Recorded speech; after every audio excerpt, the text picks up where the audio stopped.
Welcome, everybody, to Spirituality Adventures. This is a non-judgmental place to explore spirituality, and we're so glad you're here. This is a viewer and listener-supported podcast, so we greatly appreciate your support. If you're watching on YouTube, be sure and subscribe to my YouTube channel. Be sure and like, share, and subscribe to any of the social media content platforms that you're using. And then if you go to our website, spiritualityadventures.com, you can make a one-time donation, or with a monthly subscription, you'll gain access to our bonus content. We greatly appreciate it. Thank you for tuning in. Welcome, everybody, to Spirituality Adventures. We're glad you're tuning in with us. Today, we have, I've interviewed some fascinating people, but I must say, Khalid Abdullqaadir is easily one of my most fascinating interviews. I've been so intrigued by, just learning about your life, Khalid, and thanks so much for being on Spirituality Adventures. Thank you. I appreciate it. Happy to be here. Yeah. So just to let you know, Khalid has an amazing family background. We're going to talk about that. He was in the Navy, military career. He's a writer, director, highly educated guy, just amazing life journey. So let's jump into it. Okay. So tell us, first of all, where were you born? Where did you grow up? Tell us a little bit about your family background. So I was born in Wichita, Kansas. Oh, me too. Really? Yeah. Wesley Medical Center. I was what did they call it? St. Francis Hospital, I think. Oh, okay. I think it's still there. Yeah. Yeah. I think it's a mental health ward now. Oh, really? Yeah. Yeah. Yeah. I was born in appropriate for my birth and appropriate for me now. So anyway. Yeah. Anyway. Born in Wichita, Kansas. What high school did you go to? Or did you go to high school in Wichita? No, I went to 3 high schools, actually. Okay. Yeah. So born in Wichita, but we moved to Kansas City when I was young. My mother came down with breast cancer, and she passed while we were living here. I think I was 3 years old. Mm-hmm. And then from there was a lot of movement. Okay. But by the time I got to high school, I started in St. Louis. I did freshman, sophomore year there. I came back to Kansas City, did half of my junior year at Ruskin. Then I went back to St. Louis, finished my junior year, and then my senior year I moved to Norman, went to Norman, Oklahoma, Norman High. Oh, wow. Yeah. So you were around. My dad graduated from Wichita North. Oh, okay. Back in the 50s, Wow, so yeah. Anyway, that's why I was wondering. But no, gosh. So does Ruskin still exist? Yeah. Does it? I think so. Yeah. Okay. Which one closed? There was one near Ruskin that closed, one of the high schools. Anyway, I forgot. That wasn't too long ago. Yeah. Was it Hickman Mills? Yeah, Hickman Mills. Oh, okay. Is Hickman Mills closed? I think it is. I thought I heard something about that. I think it is. Yeah. Hickman Mills. Well, interesting.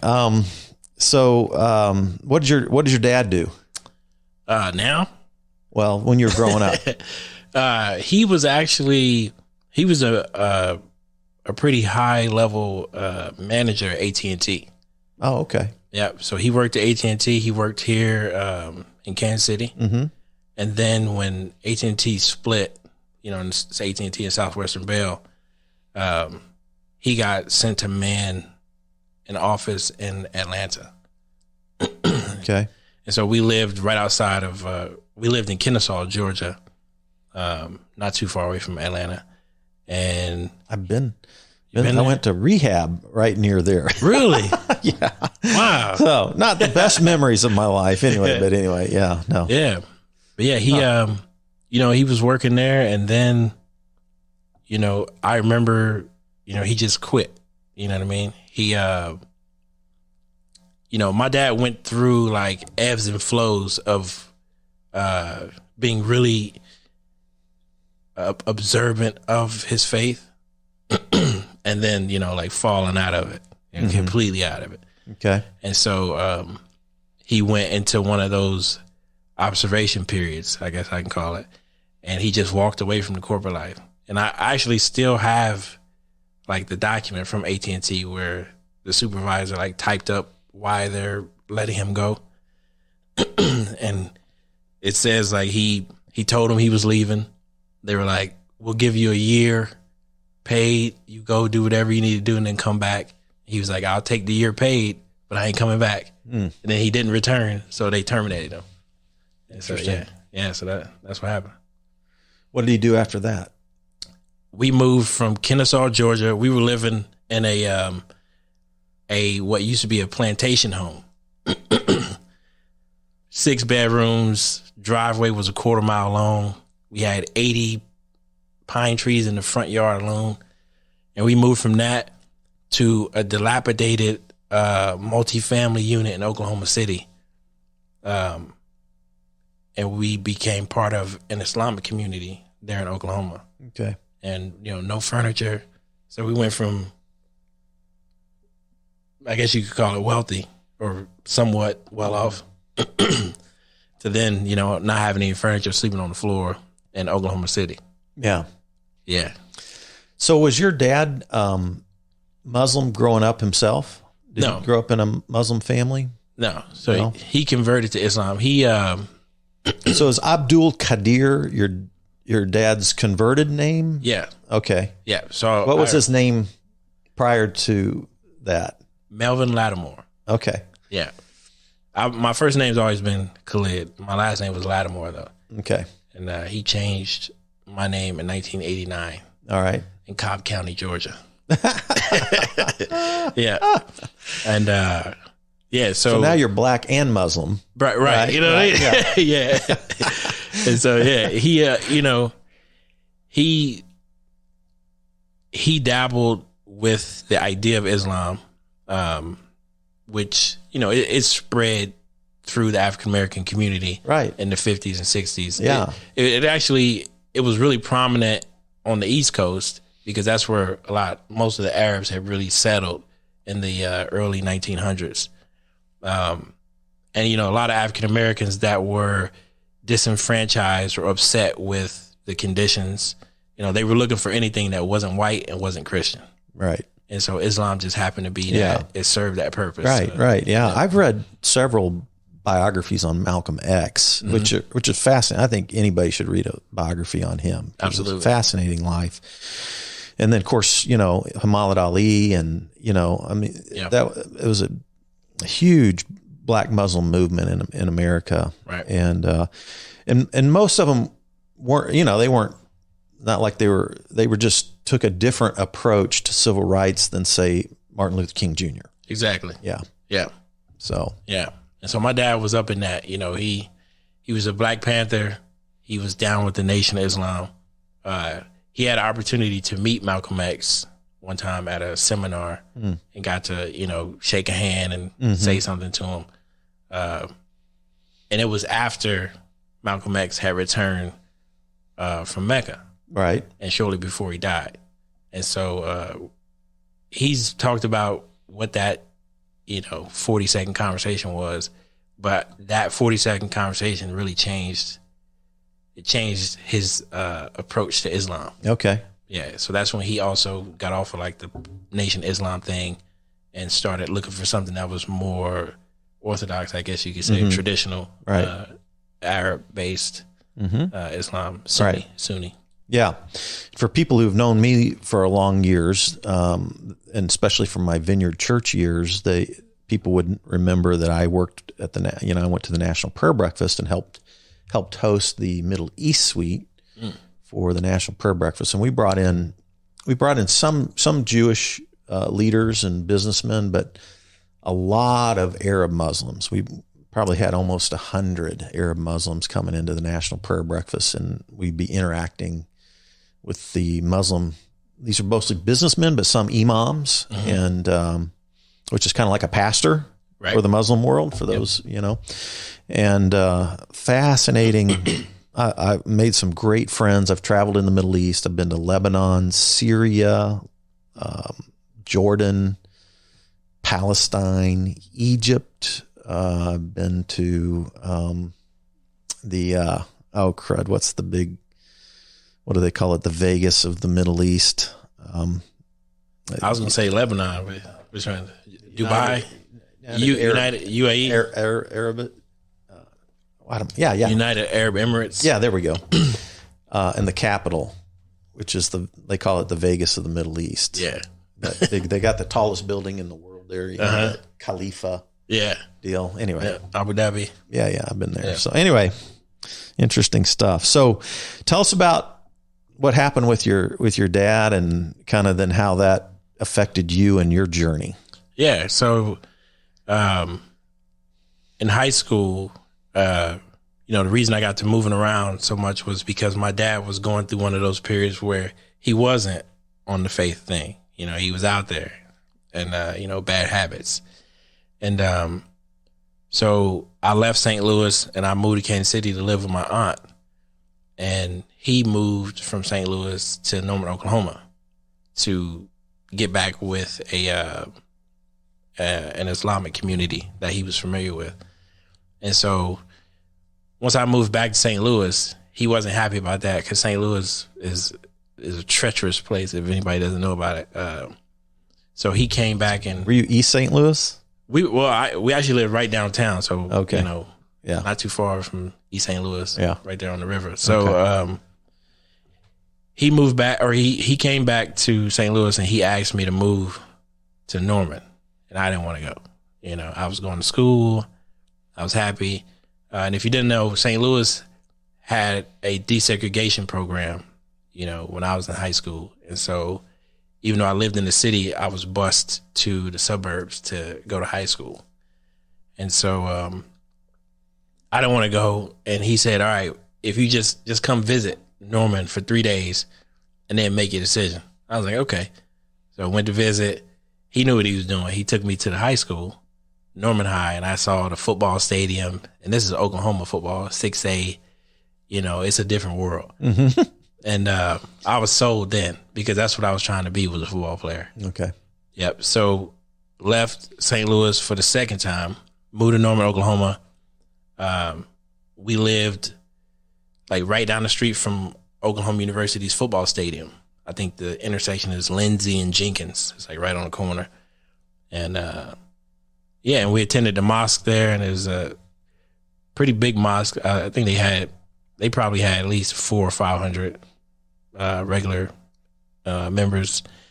And there was an individual that I met shortly after I arrived there. We knew him as Shakil. And later on, you know, we found out that his name was Zacharias Moussaoui.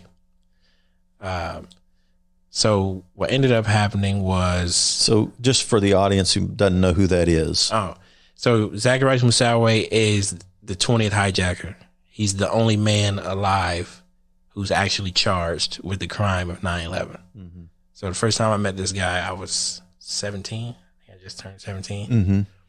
And he immediately would criticize me, you know, about everything. You know, I mean, when he heard that I was playing football, and you know, I was living like a double life at the time, because here I am at this huge high school. You know, I'm new. I'm a first year senior, but I come in, I take the starting running back position.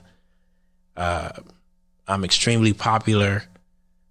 You know, I have girls, drugs, doing everything. But at the same time, I'm at the mosque, you know, every day trying to do that. Mm-hmm. And it's a small town. Yeah. You know what I mean? So, you know, so he used to just, you know, point that out all the time, because I guess he was aware. Moussaoui. Yeah, Moussaoui. I'm sure he was aware. And I'm sure other people were too, but I guess they just left me alone. But he would criticize me all the time. So he was a part of your mosque. Yeah. Yep. And when you say he is the 20th, mm-hmm. What does that mean? That's just what the FBI ended up, or I guess the media ended up deeming him that. Okay. But I guess there were 19, and then he was the 20th. Definitely had an involvement with it, though. Is that right? Well, you know what? I'm gonna tell you the truth. So the FBI detained Moussaoui in August of 2001. What? 2001. Okay. Yeah, it was a month before 9/11 even happened. Okay. And when I first moved to Norman, the first time I seen the guy, me and my dad were sitting in the mosque, and he comes walking in, And my dad was like, you see that guy right there? I'm like, yeah. He was like, I think he's an FBI agent. That was that was a year and a half before 9/11. Interesting. Yeah. So it was a lot of cloak and dagger and all kinds of stuff going on. Interesting. Yeah. Wow. Yeah. So 9/11 happens. There was a guy named Hussein Alatas, who the three of us, we lived together, me, my dad, and Hussein. And he was about 22 years old. He was a student at Oklahoma University. But then my dad wanted to get remarried, so Hussein had to move out. And he didn't have nowhere to move, so Musawi offered for Hussein to move in to his place. And so when the FBI detained Musawi, they detained Hussein as well. And so my dad was in contact with Hussein's family, and they wanted him to help get Hussein out of jail or from being held or whatever. And so my dad went to inquire about that, and then that's where the FBI was like, oh, yeah, you already have a colorful black background. And so the fact that, you're coming to see about this guy, there's something there. Mm. And after 9/11 happened, we dealt with the FBI on a daily basis for like a month. They would come meet us. They'd be like, have you ever had any conversations about this? Asking all these questions.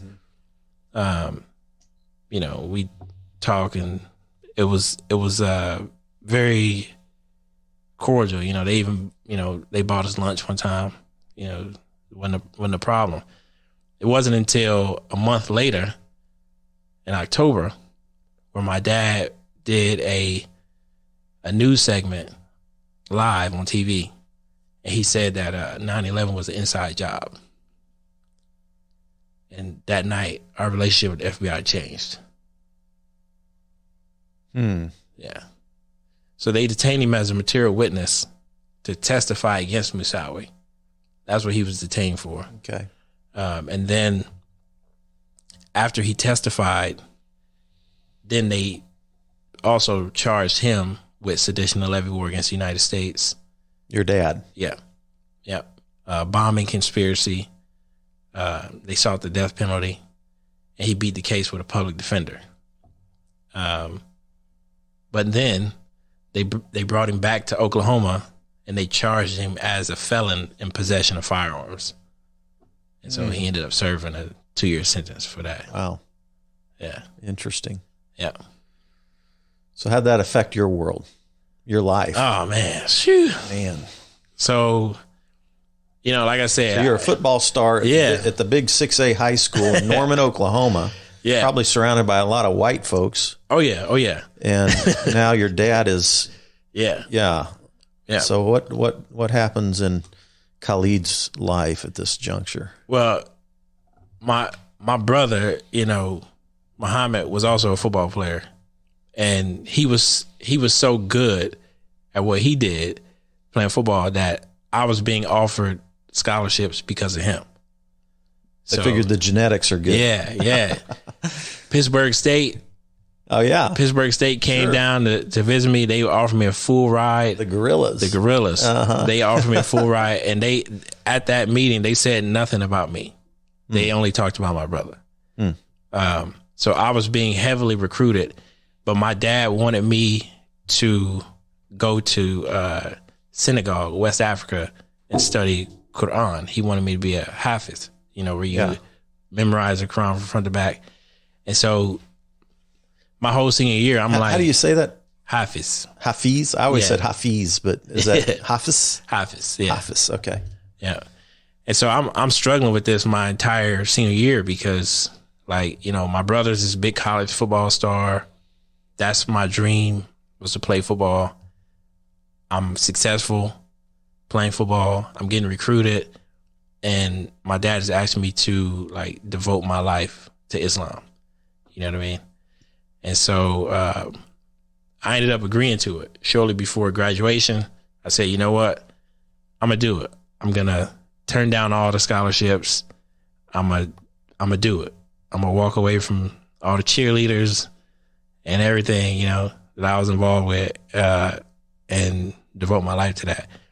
So I turned down all the scholarships, and I was supposed to start.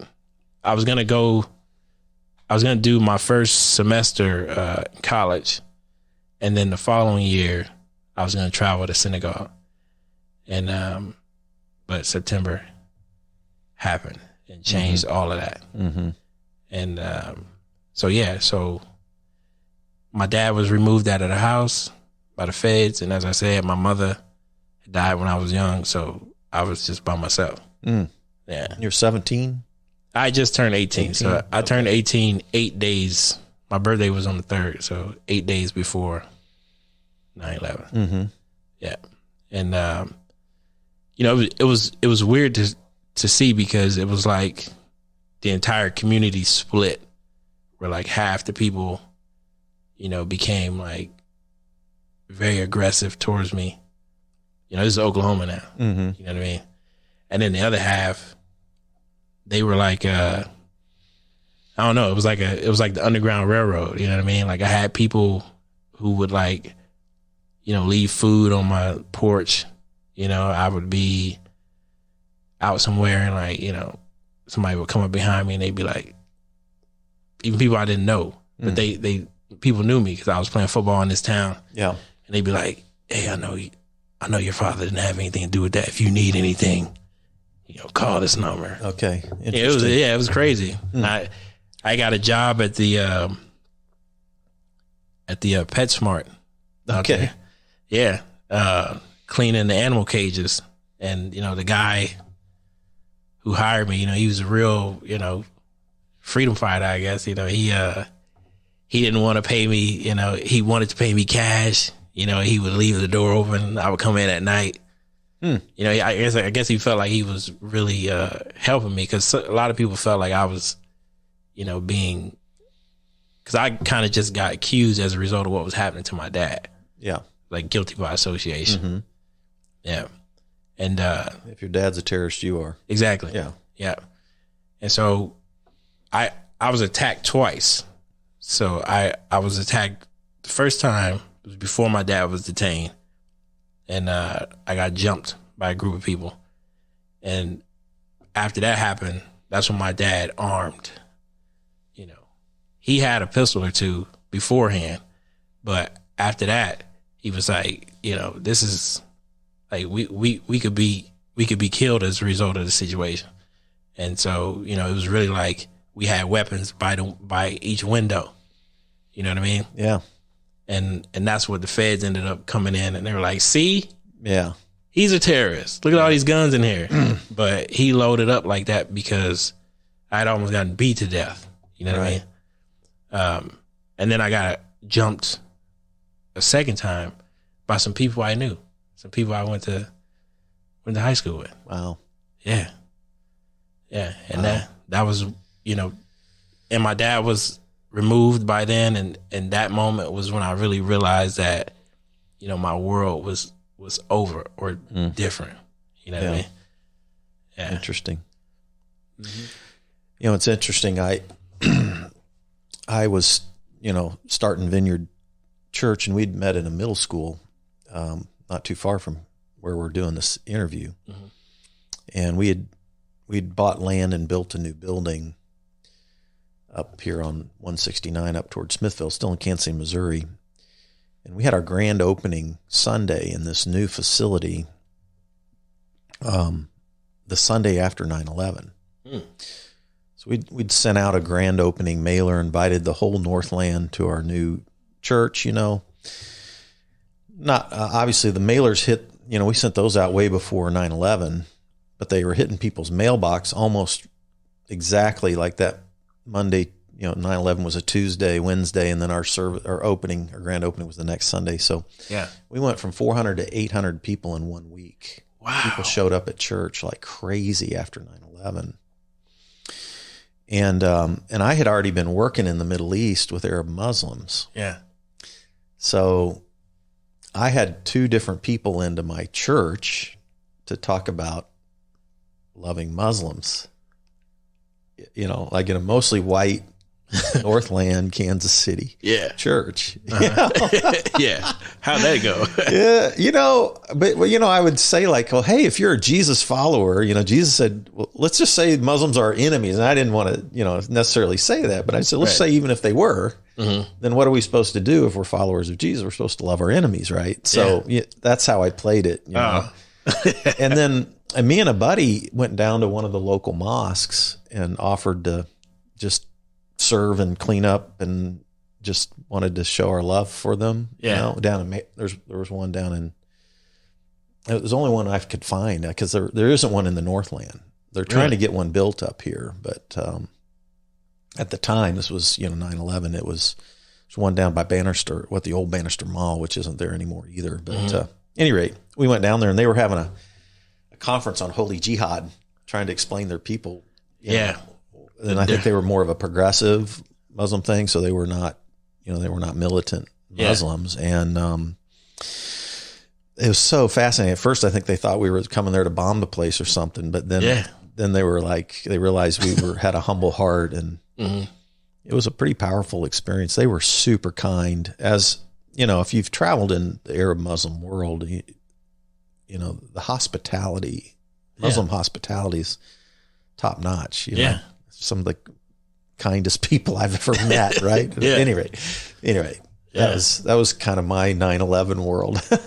Wow. Quite different from yours. Yeah, very different. I got to the point, where, I wouldn't leave the house. I would wake up on my bed to the sunlight, like passing through my blinds, and I would lay there until I went to sleep and the sun was going down. Yeah. Just fear. Yeah. And I was just completely in a twilight zone. Mm-hmm. Yeah. Yeah. So take us from there. Yeah. Okay. So once the lights and the the electricity and the water went off in the house, I didn't know nothing about paying bills. I joined the military. What was your thought? You joined an American military. Yep. So I used to there was a gas station near my house, and that's where I was getting anything I wanted to eat. It's pretty much just candy and stuff. And it was in a strip mall, and in the corner there was the recruit depot or whatever. And so I remember being out there, and I tried to call my brother on the payphone, call his dorm room. And, he was trying to leave college and come, and all this. And I'm like, man, stay where you're at. Keep playing football. And which college was he playing? At that time, he was at Coffeyville Community College. Okay. Yeah. And, his situation got derailed as well. He ended up not going to the NFL as a result of that. But I saw some young people who looked about my age going in and out of this military building, this like a recruiter station. Yeah. And they had some food. Yeah, they had little plates, and they were having like some kind of event over there. I needed to eat. So I went over there. I got, can I get a plate or something? Yeah, they gave me some grapes and some blueberries and stuff and some cake. And then, start asking me questions. So what you doing? Did you graduate from high school? Yeah.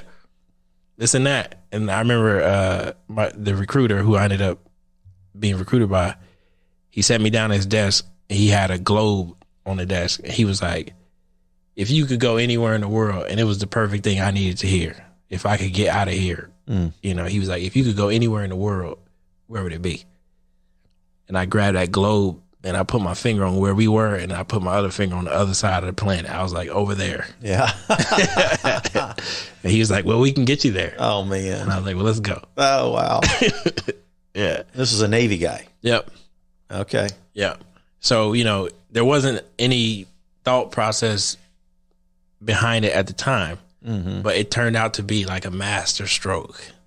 Yeah. It totally confused the FBI. Describe that for me. Yeah. So, after my dad was removed, the FBI turned up the intensity on me. And let me tell you how the FBI works, for the record, if they're watching. What the FBI does is they will systematically break you down. they will start to injure different components of your life to coerce you to do things that they want you to do. You know what I mean? And they'll also engage you with different agents depending on what your psychology or what you're into and all this kind of stuff like that. And so they finally got me to the point where I broke, and they were going to have me wear wires and go meet people, and I was going to be a full-on informant. And then that night, in the middle of the night, where the next morning this was supposed to start, is when I fled. Basically, I fled my house, and I ended up like just sleeping outside in the, in the back of the gas station in the bushes. Yeah. And so when I joined the military, well, first of all, I thought that as soon as these guys like do anything with my name, somebody's gonna show up here. They're gonna kick you out. Yeah. And I thought that the whole way through, from the recruiter station to the bus ride to the MEP station where they do your physical, to the airport, to Great Lakes, Illinois, to the military, to boot camp. Where'd you do boot camp? In Great Lakes, Illinois. Okay. At the whole time, like, okay, now any moment, you're gonna get caught. Somebody's gonna say you can't be here, and it never happened. It never happened. Not per se. It wasn't. So I was in the military now for probably about 6 months. I had gone through boot camp, and now I was in Corps school. I was a Navy corpsman. It's like a combat medic. I was attached to the Marines. And so I was going through Corps school, which was also in Chicago. And they brought us all in this auditorium, and they announced that we were about to go to war in Iraq. And I was like, okay. I was like, yeah, you know what? That's what I need to do. I need to go over there, and I need to demonstrate, who I am, who my family is, who we're not. You know what I mean? And so I actually became really focused and driven on trying to get over to the Middle East, and I wanted to enact some damage. You know what I mean? I actually put in 9 requests to go to Iraq, and they wouldn't let me go. Interesting. So while we were in that auditorium, these 2 men come in there with these dusty suits on. You know what I'm saying? And I see them. To this day, I can spot an agent. I don't care who you are. You know what I mean? And they got to looking around, and it's 80 people in here, but I see these 2 guys. I know they're there for me. I'm like, wow, here it is. And sure enough, they talked to the lieutenant up there, and the lieutenant's like, point me out, and they're like, hey, come on. I come over there. I'm like, what? Okay, what we gotta do? They're like, come get in the car with us. We go get in the car. They're like, you want a Gatorade? No. What? How's it gonna happen? What's gonna happen now? We'll tell you when we get to the building. So they take me to this office. We go in there. They turn out to be NCIS agents, right? Naval Criminal Investigation Service, like the TV show. Yeah. And I'm thinking they're about to explain to me how I'm about to get processed out of the military or whatever. But they don't. They actually start talking to me about working as an agent for NCIS and approaching targets in the Navy, befriending people, getting information from people and stuff like that. And I told them I would do it, but I said, this job that I have in the Navy as a corpsman, I want that to be second. If you want me to do this, like, that's what I'm going to do. And that's going to be my primary objective. You're not going to have me like, in the wind, or I'm just some guy on the boundary where I just throw you a couple crumbs. Like, if you want me to do this, I'm going to do it. And then I also told them, I'm like, do you guys know about what happened to me? You know what I mean? Mm-hmm. Do you know about my dad? Right. They had no idea. No way. They had no idea. They had no idea. That's crazy. They had no idea. Huh. And that's when I realized that it's not like the movies. These agencies don't communicate with each other. They're not. They're siloed off. Yeah, and they don't talk to each other. It's not as efficient as you think it is. They would like you to believe that, but that's not the way it is. So after I had told them that, well, then it turned from a recruitment to an investigation. So then they investigated me again in the Navy. Wow. And it was a joint investigation. It was the FBI and NCIS. Interesting. Yeah. And they bugged my car, and it was all, it would happen all over But again. you didn't get kicked out. No, you stayed in the military. Yeah. And then did they finally clear you? So, no. So what they do is they put you on these lists, right? And everybody. All while you're active military. Yeah. Okay. Yeah. So while I was active, I passed the Navy SEAL NDOC exam to go to BUDS, Basic Underwater Demolition SEAL Training. And when I passed that, they were like, you can't do that. They don't want you to be a SEAL? Yeah. They were like, while you're under investigation, you can't be going to any other schools. You got to stay here. You know what I mean? That was the excuse that they gave me.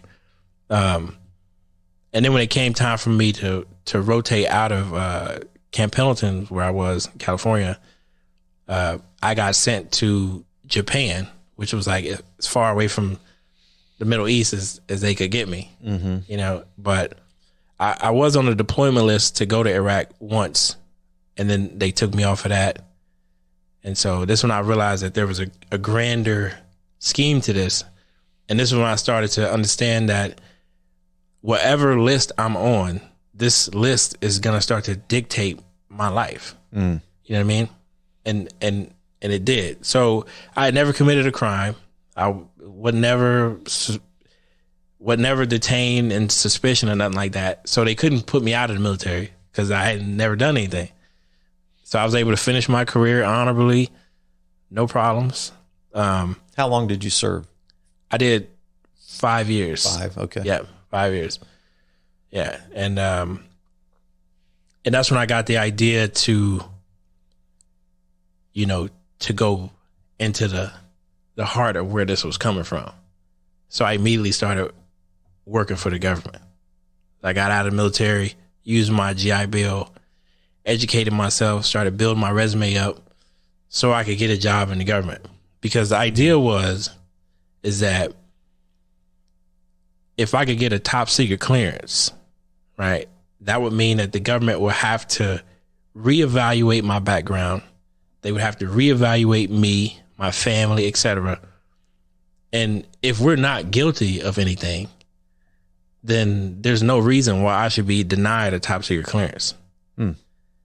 And it ended up taking me almost 15 years to get a top secret clearance. Really? But I did it. Wow. And that's ultimately what cleared the table. Interesting. Yeah. My gosh. So you jumped in, you started working on bachelor's? Yeah. So I came here to Kansas City, went to Avila. Okay. Yeah. I noticed you were at Avila and then you were at Webster. Webster. Yeah. Yep. So you did a Bachelor of Science? Yep. Did international business. And then I did a dual master's at Webster in international relations and MBA. Okay. Yeah. Wow. Yeah. And I got to travel around because I knew that, in order to have a resume that could even get you in the door for an interview of one of these top secret joints, your resume's got to be, you got to have something on your resume. Yeah. Yeah. So what job did you end up getting with the government that had top clearance? I was an intelligence officer with the Defense Intelligence Agency. Yeah. And where were you stationed at? In DC. Okay. Yeah. And then you traveled it mostly in the former Soviet Union, like you were traveling in. I was doing that traveling before I got the job. So that was part of the pipeline. So I did this program. It's called the Bourne Fellowship. Yeah, it's called the Bourne Fellowship. You can look it up. After Jason Bourne? They got a website. Surely not.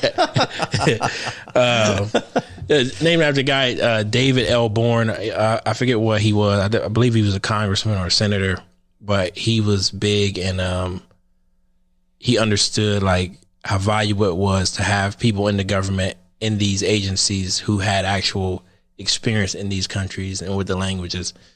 And so he started the fellowship years ago, and it's been funded ever since. So I did that. And I was supposed to go to Russia, and I actually got accepted into like the University of Moscow. And at first, you know, they were talking to me about all this money and all this kind of like what the payments were and everything like that. But then they wanted to know what program I was under that was funding this study abroad. And when I told them, I asked the folks at Bourne, am I supposed to be telling these people that? And they were like, yeah, we're not clandestine. We're open, right? We have a website. So I told the folks in Moscow that I was in this Bourne Fellowship, and then suddenly they were like, hey, it's free. Just come over here. And like 3 weeks after that, then the folks at Bourne, they were like, okay, nobody's going to Russia. You know, if you want to study Russian, you're going to have to go to another country that speaks Russian.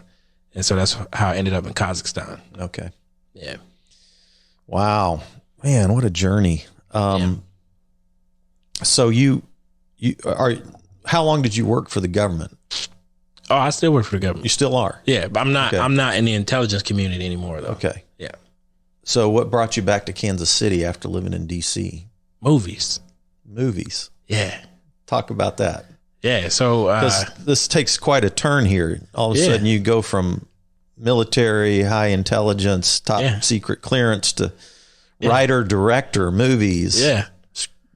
Script writer, essays. Yep. Novels. Yep. Well, I don't even know what I wanted to do or be when I was younger, because this happened at a time where I was probably still trying to figure that out.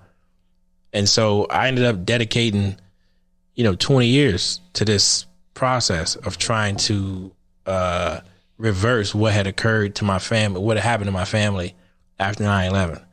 And once I was able to confirm that, my need to be in the intelligence community and do all that stuff, it just didn't exist anymore. And it felt great. I was like, you know what? I'm done. Yeah. Like, cause I never even wanted to be here anyway. Yeah. Interesting. So, that's what I just quit. I like, hey, 2 weeks, I'm out of here. Okay. Yeah. And that was it. Why Kansas City and movies? Well, my aunt is here. And like I said, I lived here periodically throughout my life. And I don't know, I think most of it has to do with my aunt. After my mother died, she's my mom's older sister. And she's been pretty much the only mother figure I've ever had. And I think that's what's just kept me around the area. Okay. Yeah. All right. Yeah. So you land in Kansas City what year? So I came here after the military first, and but after you left DC. Oh, so yeah, I came back in 2020, December. This just happened. Yeah. Yeah. I came December back 2020. Yep. So pandemic. Yep. Moving here. Yep. And how did you kick off a writing directing career? So I was in Kansas City before I went to DC. So I was here working for the Department of Housing and Urban Development, and I was still going through this battle with these federal agencies to get this top secret clearance. And I went to everybody. Who was your boss at the Urban Development? Gregory King. You ever meet Gerald Sewell? Gerald Sewell. Just curious. Doesn't sound familiar. I probably came across him. He worked there years ago. I don't know if he still does. He probably retired now, but anyway, yeah. A friend of mine. Oh, okay. Yeah, I mean, used to be in a morning prayer thing with him. Oh. Anyway, so I was just curious. Yeah. I don't know if I haven't been in touch with him in a lot of years, but yeah. So I was trying to get into everything, Secret Service, State Department, you name it. And so, the Secret Service, I made it all the way through all of those process. I passed this test. You know, they got this weird exam you take, and it's really psychologically funky and stuff. It's all crazy. I passed that, did all this other stuff they want you to do, and the last step to get into the Secret Service is they call it a Factor 5 interview, Factor V, and it's basically where you sit down with the administrator, and he's got like a document called a SF-186, and it's like 150 pages of your whole life. Wow. You know and he just goes into a conversation about basically different points of your life, and then he makes like a decision. And he determined that, you know, if there's any question, he has to side on the side of national security. So they didn't allow me into the Secret Service. It's like some of these other federal agencies didn't allow me a top secret clearance either. So what I would do then is I would file a Freedom of Information Act request so I could get the document that has the actual reason why. And the Secret Service, one of the reasons that they put there was that I had known ties to terrorism. Oh, wow. Yeah.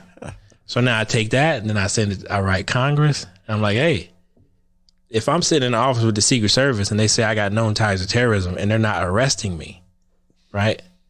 Then do I have known ties to terrorism or not? And I finally wore the government down until they had there was no other reason. They didn't have any more reasons left. Mm-hmm. They ran out of reasons where they could deny me. And that's how I ended up getting my clearance. Yeah. Yeah. All right. So Kansas City, yeah, 2020. You've been here a couple years. Yep. Yep. So I came in and I did a project with KCPD. Okay. You know, after Michael Brown was killed in St. Louis, I found out that I was related to him distantly. Oh, wow. Yeah.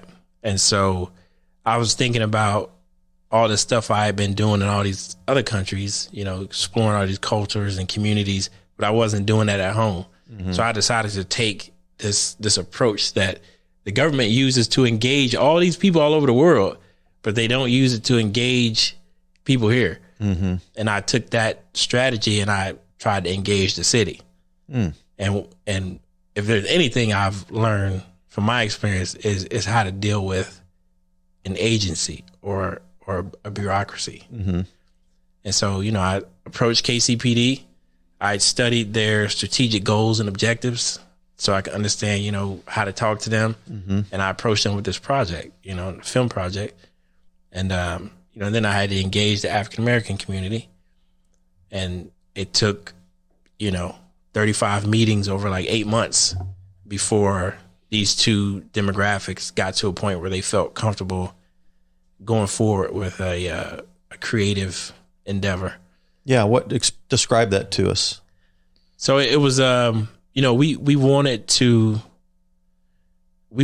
the community and the police to have a conversation through music. African-American community. The African-American community.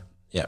Okay. And the Kansas City Yeah. Police Department. Yep. And we specifically, we wanted a police officer that was within 5 years of their career, who had been in the military, who doesn't live in the community that they police, and who was not African-American.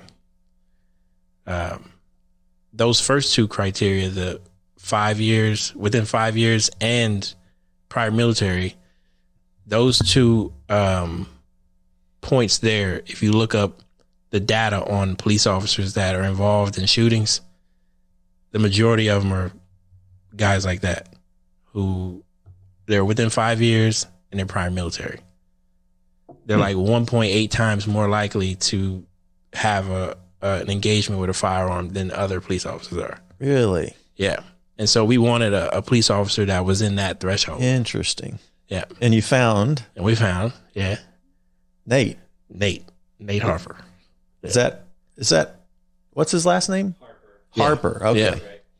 You want to know what's crazy? So, by the way, I was Nate's pastor and Matt Cox ended up being on this video project. And that's a little bit of why you're here right now. So anyway, you want to know something else that's wild? Nate and we were in the Navy together. Oh, really? Mm-hmm.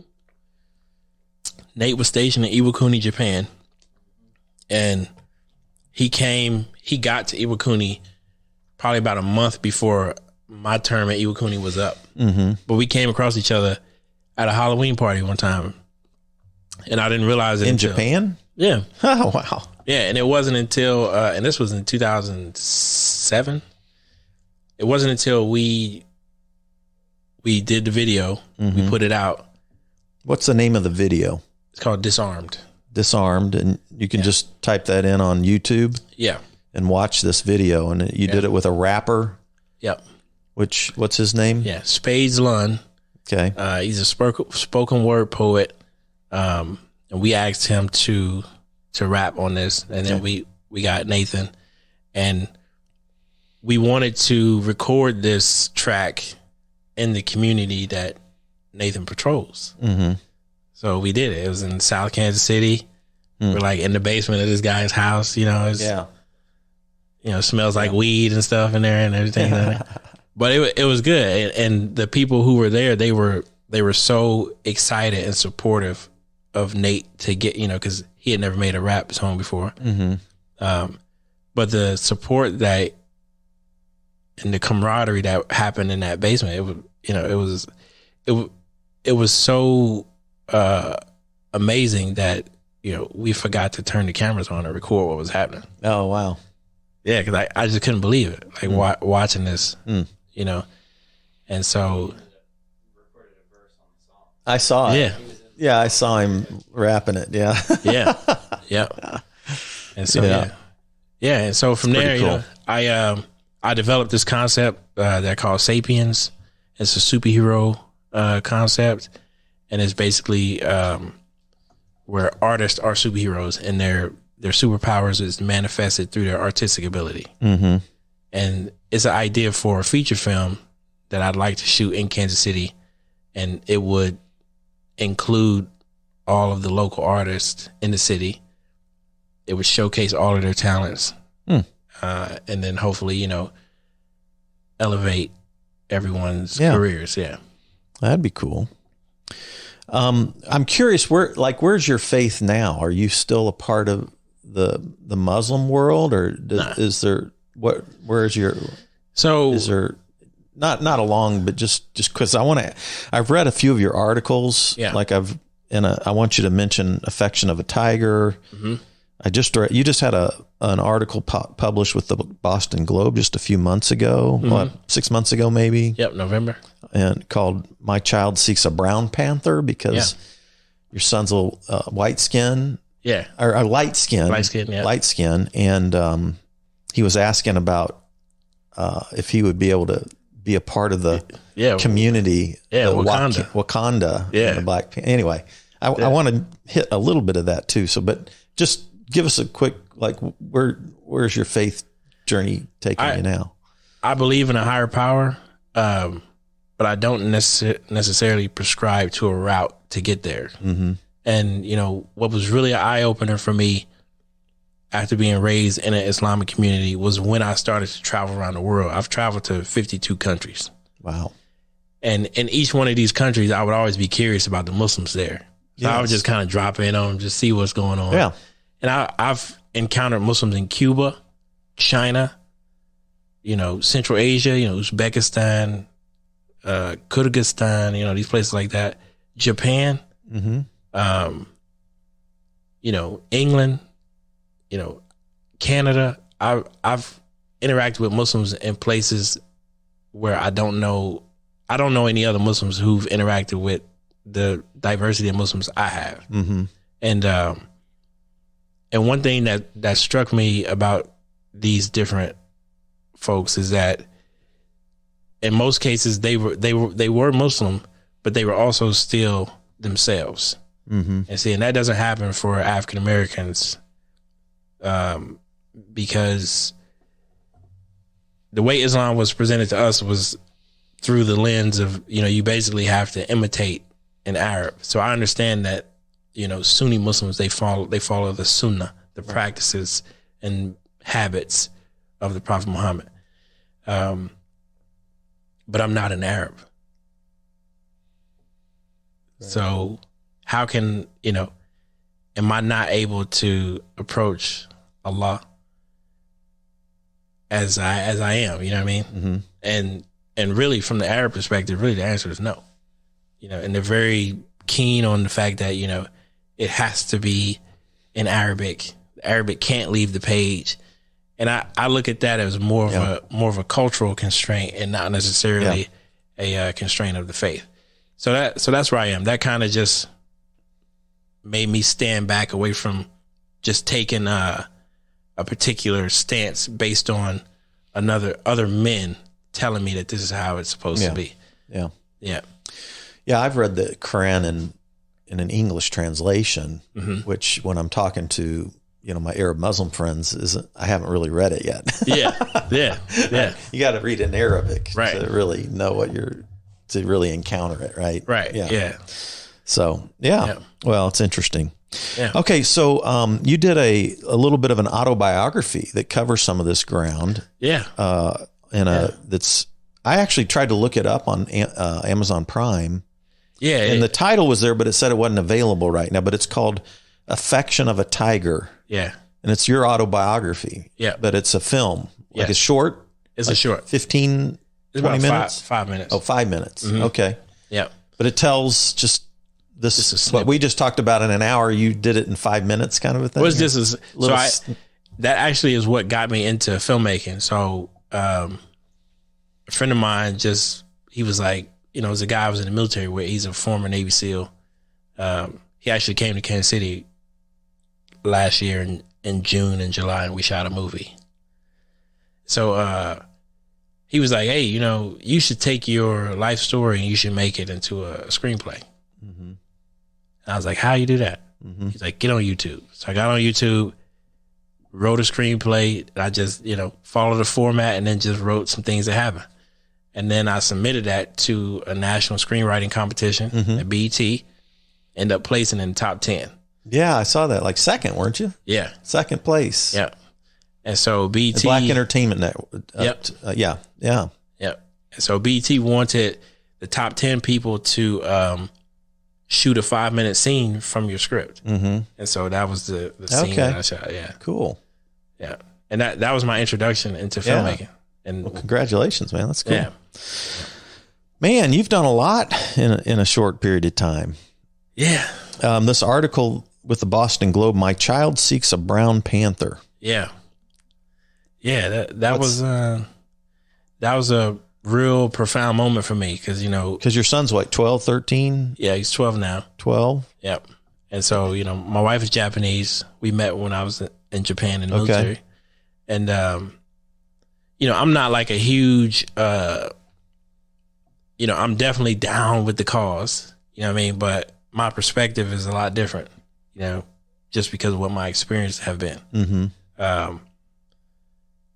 But I do carry those elements in my interaction with my children, you know what I mean? And so they're very aware of the history and they're very cognizant of what could be happening to them in certain situations based on skin color and all that. Mm-hmm. And so, I took them to watch Black Panther from, the standpoint of this empowerment piece, what the piece means to the Black and African diaspora. Mm-hmm. You know what I mean? And, my son, he really didn't say nothing after the movie, and I'm asking questions. I'm like, did you see that? Did you understand why when they walked in the scene where they had to fight in the bar, T'Challa had on black, and then one of the girls had on red, the other one had on green. You know what that is? That's the flag. That's the Pan-African flag. It was a lot of messaging in that film. Ethiopia colors too. Yeah, that's right. Yeah, or why Killmonger, he broke the spear. This is like Shaka Zulu, Yeah. And so I'm talking to them about all that stuff. And then when we got home, we sat down at the table and he was like, Dad, if I wanted to live in Wakanda, would my skin need to be darker? And that just blew the whole... It just... Yeah. The whole point of, pushing for this quote unquote Black experience for me, in my opinion, is lost on my son. Because whatever my experience is or whatever my perception is, it's not his. Yeah, isn't that fascinating? Yeah, and there it is. You had a sentence in that Boston Globe. You said, "I've surrendered to his reality, your son's, by not imposing mine." Yeah, I thought that was pretty profound. Yeah, like, I mean, all of us could practice that with everybody that we encounter, right? Yeah, because it's so easy to. Yeah. I think it's natural in us. Want people especially to a parent agree. to a child, right? Right. Yeah, that's a tricky one. It is. Yeah, it is. People are so, and it's the same conversation, that's happening across the country now with the CRT stuff and all that. Mm-hmm. People are very afraid of their children's ideology flying out of their hands, and they're really trying to hold it, and cage it like a bird. Yeah. And, that moment, I realized that I really just have to allow my son to just fly. He has to be able to experience life in a way that's good for him. Yeah. His experience with race in America is not going to be your experience with race in America. Exactly. So why would I? Yeah. Why would I tell interesting, him? Though. Yeah. But you want him to understand and appreciate your experience. Right. For sure. Right. Yeah. Yeah. So interesting. Yeah. All right. And then you had this other piece. I want to take just a couple more minutes here, but the African-American mythology little piece. Yeah. Because of course, with me being all my education is in theology and religion. And of course that always crosses over into mythology as well. Right. Because so much of our religion has a mythic component to it, right? Right. Yeah. And then tell me, just to give me a little nutshell of this, what you're thinking on, what's your thoughts on this African-American mythology thing? So from a cultural standpoint,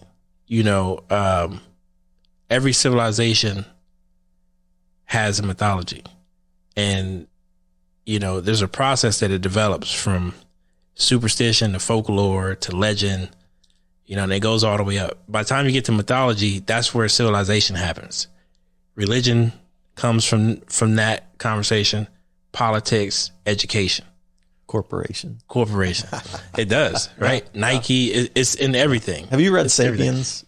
I haven't. Okay, but he has a chapter on this, on mythology. You should just read that chapter. And he's a Jewish dude that wrote this book, Sapiens. It came out in 2015, but it's really fascinating read. But he has a whole chapter on mythology, basically. I need to check it out. Yeah. It's good. And you're saying the same thing, basically. Yeah. Yeah, and because of my travel around the world, I'm looking at all these cultures, and what mythology does is mythology establishes your place in the world. Mm-hmm. And this is why you see, Jews say Moses did it. The covenant is here. Mm-hmm. You know what I mean? Christians say Jesus did it. Mm-hmm. They, painted pictures of Jesus look like them. Muslims say the Prophet Muhammad did it. He's of their line. Mm-hmm. Everybody claims connection to the divine source. Everybody does. You go to Japan. I lived in Japan for 5 years. When they developed Shintoism, the emperor sent out scribes all over the country to collect all of the stories of all the villages about their beliefs, their deities, etc. When they brought all those back, then they developed a creation myth that put the emperor at the top of everybody else's stuff, right? So this is a human response to the world around them, both nature and people. Mm-hmm. And what it does is it really establishes your frame of reference in the world that you live in, and that's what allows you to go forward. Yeah. Well, African Americans, we don't have that. We don't have that. Marvel and all that stuff, that's a European American mythological construct, and it's very effective. It does exactly what mythology is intended to do. It's intended to inspire behavior, values, etc., within the community that the mythology represents, right? And when you don't have that, right, you don't have a reference point. And so I think African Americans, we lack something that as a cultural community, we could say definitively, we agree with this, and we're going to just say that this is our reference point. It's so interesting that, because so many blacks in America adopted white man's religion, right? Yeah. Yeah. I mean, the black church in America has really sustained the people through slavery. Yeah. Through, the segregation era. Yep. And through the civil rights movement. Yep. And I've gone since I hadn't been pastor in my church. I've been attending a black church in Kansas City, and have gone through 2 Black History Months in a black church now.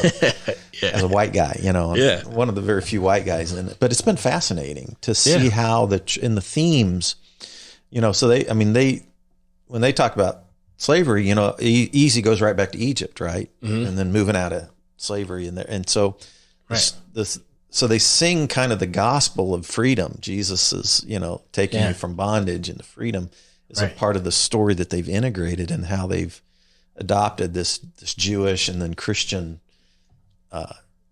tradition, right? To sustain that part. But then you had other people like Malcolm X who rejected that, took the Muslim story and tried to adapt that to Black America. Yeah, the Nation of Islam did. Yeah. And so it's just a fascinating, it's so fascinating, I think. It is. But I think where the limit is, though, with anything that the African American community is dealing with, there's always a limitation to it. You know what I mean? Like you mentioned Black History Month. Mm-hmm. If I ask the average, which I do, I go to the barbershop, this is where African Americans hold council. Yeah, right. And I ask these guys, I'm like, what's the most significant event in African American history? Or, and everybody's going to talk about, the Martin Luther Kings and George Washington Carvers and the Frederick Douglasses and all this kind of stuff like that. What they're not going to talk about is, like, for example, the freed African Americans that left the United States and they settled and established the country of Liberia.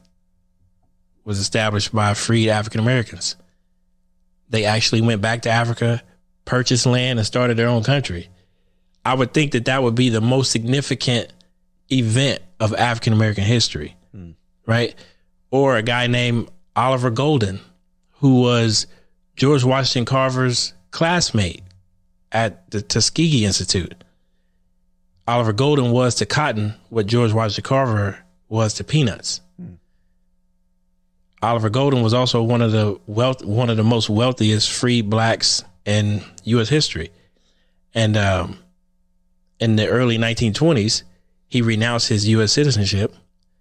He moved to what was then the USSR, and they placed him in what is today Uzbekistan. And he went over there and he did what he knew how to do. He grew cotton. And to this day, those 5 countries, those stands, 4, not Afghanistan, those countries' economies are sustained off the cotton that they produce, that this man isn't that brought over there. And the reason you don't learn about Oliver Golden is because he left. Yeah. Right? So you're only going to learn about the people who assimilated or were killed. Yeah. And that's how our education system works. It's so interesting. I'm in a clergy group with, it's a pretty mixed group. It's got African-American pastors, rabbis, and white pastors, basically, and one Buddhist guy. All right. Yeah. And, but my black pastor said something to my Jewish rabbi friend that caught my Jewish rabbi friend's attention. And it says, like, what if when you guys, were freed from Egypt, what if you had to stay in Egypt and live as free people still in Egypt? Yeah.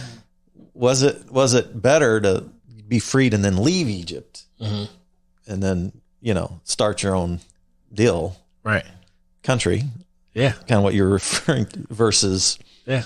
like, and my black pastor friends thought was like, we got freed, but we had to stay and live among the people who were still in charge of everything. Right? Yeah. And anyway, interesting. Yeah. It is, because that's what I think. Even if you look at like the Marvel stuff, right? Mm-hmm. When Superman has a problem, the world has a problem.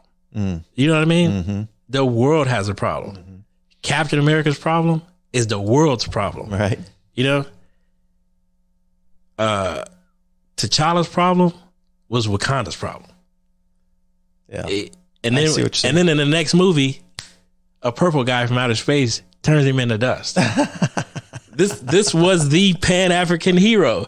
That film moved black people to an extent around the world, psychologically, emotionally, spiritually, that has not been seen probably since slavery. Mm-hmm. A movie did that. Yeah. And then in the very next film, they vaporize him. And it's because it's not his world. He's not and these are the limitations that I'm talking about. Yeah, yeah. And that's what led me to this African-American mythology piece. Yeah. It's so fascinating. I could go on forever on this. Yeah. No, it's good stuff. Yeah. I just had lunch just a few days ago with a friend of mine who's African-American from Louisiana. Mm-hmm. He's about 70, grew up drinking out of drinking fountains, having to go to, very segregated Louisiana. And he went to football at Houston University, but then kind of got in the gangs, and then ended up at Manager Clinic over in Topeka and got out of the whole gang world and the drug world and all that kind of stuff, and ended up getting educated, master's, super sharp guy. And then they ended up developing a program for the NFL to work with, counsel these young, kids that come into the NFL. Also, they're millionaires but they're from pretty rough. They got a crew with them, when they're coming in, and they, not always the positive thing. So anyway, he's been working with the NFL for decades with young NFL players, and has a really fascinating perspective on, because you got the white-owned NFL, and then you got 70% of the players black that are black, and coming from former slave states. Isn't that crazy? Yeah. So his perspective on all this is so. We spent 2 hours talking, but I've known him for a long time. But I want to get a podcast with him because he's got there's a movie. His dad was a part of the Deacons of Defense, which was a black. They weren't like Martin Luther King Jr. because they decided to arm themselves against. But they weren't trying to be offensively, but they were like defending their neighborhoods. And Forrest Whitaker's plays in that movie. Oh, really? It was not a big release. Yeah. And he says, this was what my dad helped start. And when I very first time I met him, he gave me that movie, Deacons of Defense. And this is where I came from, Oh, I'm gonna check that out. It's really interesting. Yeah. Anyway, well, man, we got to close it. This is probably my longest interview I've ever done. It's so fascinating. We could go on and on. Yeah. Man. Well, so cool. So people, if they want to check you out, your website is what? It's my first and last name together. So www.KhalidAbdullqaadir.com. It's KHALIDABDULQAADIR.com. I probably should have shortened that. Yeah, I probably should have shortened it, but And your Instagram's the same, under the same name. Mm-hmm. And so, and you've got links to stuff that you've done there, either on your website or your Instagram, so they can kind of check all this stuff out. And then when's this? Why couldn't I see the? Because I went to Amazon Prime to look at the Affection of the Tiger, and it wasn't available. So Amazon, they changed some of their protocol. I think a year or two ago, where these independent films, they decided that they're not going to allow them to play anymore or whatever. So I just need to go in there and just remove the little title card and everything. But if you search Affection of a Tiger, it's still public on Vimeo. Vimeo, okay. Yeah. Okay. Yep. All right. Well, thank you, Khalid, for being on Spirituality Adventures. Thanks, everybody, for tuning in, and we'll see you next time. Thank you. This concludes today's episode. Thanks for tuning in and listening. Remember, if you're watching on YouTube, subscribe to my YouTube channel. Remember to like, share, or subscribe to the social media platform that you're using. And then go to our website, spiritualityadventures.com, and make a one-time donation, or you can subscribe monthly and receive our special bonus content. Thanks so much.